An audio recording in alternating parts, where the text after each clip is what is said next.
দরজায় কড়া নাড়ছে গ্রীষ্ম মৌসুম। তবে এর আগেই ভারতের বিভিন্ন রাজ্যে গরমের দাপট।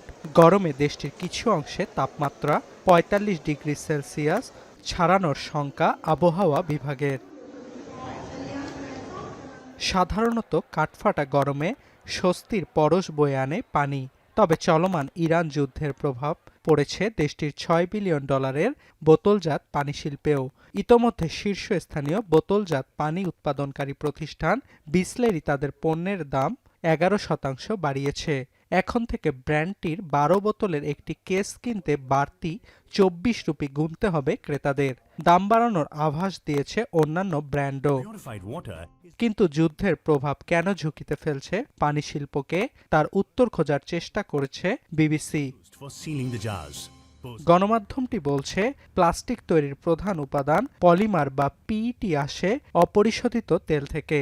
১ মাসেরও বেশি সময় ধরে হরমুজ স্থবির হয়ে পড়ায় বিশ্ববাজারে জ্বালানি তেলের ভয়াবহ সংকট দেখা দিয়েছে। লাফিয়ে লাফিয়ে বাড়ছে ব্যারেল প্রতি অপরিশোধিত তেলের দাম, যার প্রভাবে কেজি প্রতি পিইটি রেজিনের দাম ৫০% বেড়ে ১৭০ টাকা দাঁড়িয়েছে।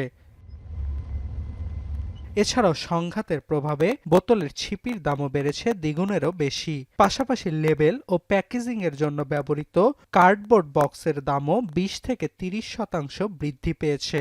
বড় ব্যবসায়ীরা ক্ষতি কাটিয়ে উঠতে পারলেও ঝুঁকিতে রয়েছেন ভারতের প্রায় ২,০০০ ক্ষুদ্র পানি উৎপাদনকারী প্রতিষ্ঠানের কর্ণধারেরা। ইতোমধ্যে পাইকারি পর্যায়ে বোতল প্রতি $১ দাম বাড়িয়েছে প্রতিষ্ঠানগুলো। সংঘাত দীর্ঘায়িত হলে সামনের দিনগুলোতে দাম আরও বাড়তে পারে। কাঁচামাল সংকটে সাময়িকভাবে বন্ধ রয়েছে বেশ কিছু কারখানা।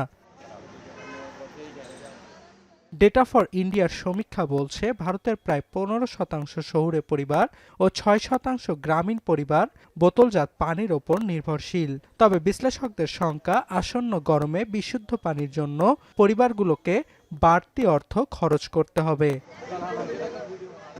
চলমান সংঘাতের ছাপ পড়েছে ভারতের এলপিজি খাতেও।